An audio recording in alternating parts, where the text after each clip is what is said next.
Well, I think if you think about what these brands mean and how many people care about them, and you start to think about how do we, allow those fans to get even closer to the team, the technology is going to allow for that.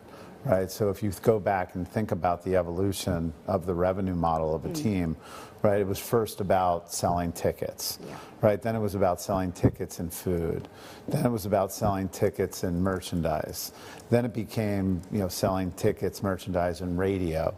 Radio then became TV. Right, TV then started to include gambling and gambling sports stars, where you're using the intellectual property in order to further the brand in one way, shape, or another. And so I think as the revenue models continue to evolve, the old ones continue to stay in place, and the new ones are just continuing to stack more and more revenue, on these leagues and on these teams. What I find sort of amazing and also brilliant on your part is that's exactly how you're invested, right? In sports, up and down the value chain, whether it's stadiums to ticketing to the teams themselves. But looking forward, though, I've heard you talk about what you're expecting, how you're expecting this all to evolve, and you're thinking that probably in the next 5 to 10 years, maybe sooner, right? Because of technology, because of AI, right? The way that viewers or participants or just the public, right, experience sports is going to change very much, right? They're going to be able to, it's going to be less about viewing, more about experiencing, and I mean that sort of almost tactically as well, right? Well, I think the experiential economy is just continuing to grow. I mean, if you look, like in Battersea Park this year, right, they did an immersive Grease show where 70% of the women that went to the show were dressed up as pink ladies. 50% of the men were dressed up as Thunderbirds. So you basically had this choose your own adventure as you walked onto a physical set.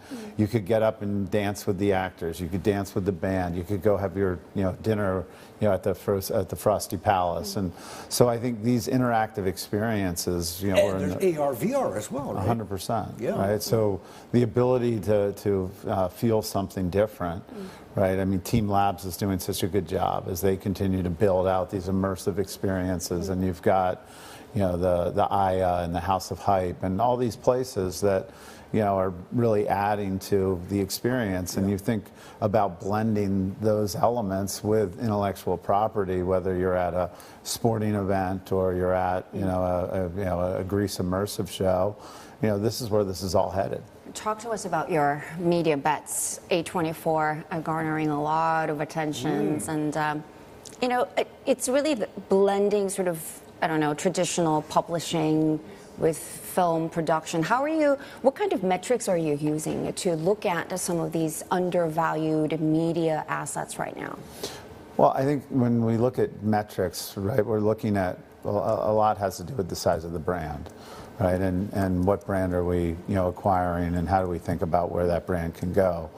As it relates to A24, right, that was a brand that Daniel Katz and his team started from scratch, right? And it's only 2012 that business got started, and now it stands for excellence in independent film and TV creation. And so I think that the bets that we're making are really ones with owner operators, right? We love being partners with our operators, because that generally means that they're more fearless about the evolution and the change. And in the media world, we're seeing change happen so fast, right? Because content production prices are going down, special effects prices are going down. All this compute is changing, the cost of goods.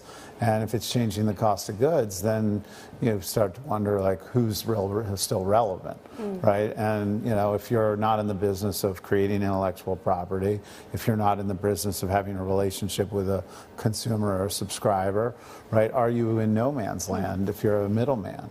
So I think the evolution of the content creators getting closer and closer to the content consumers, that's a journey that we've been on for a long time. And because of the disruptions that you just mentioned, there is consolidation, a lot of M&A activities. Are you looking at any of them right now, or any more? Yeah, I think in the media space, I think we're really excited with continuing on the path that we're on. Whether it's the live assets like the Golden Globes or New Year's Rockin' Eve or South by Southwest, coupled with the authoritative kind of assets like Billboard and Variety and Hollywood Reporter, and then of course the film and TV production. I think we're adding to our position in some of the live experience stuff. We're continuing to believe that the opportunity to grow management capabilities, because the other thing that's happening is these leading celebrities are having very big businesses that they're building on the back of the fact that they have a very valuable marketing asset, right? So if you think about what's going on, and these businesses like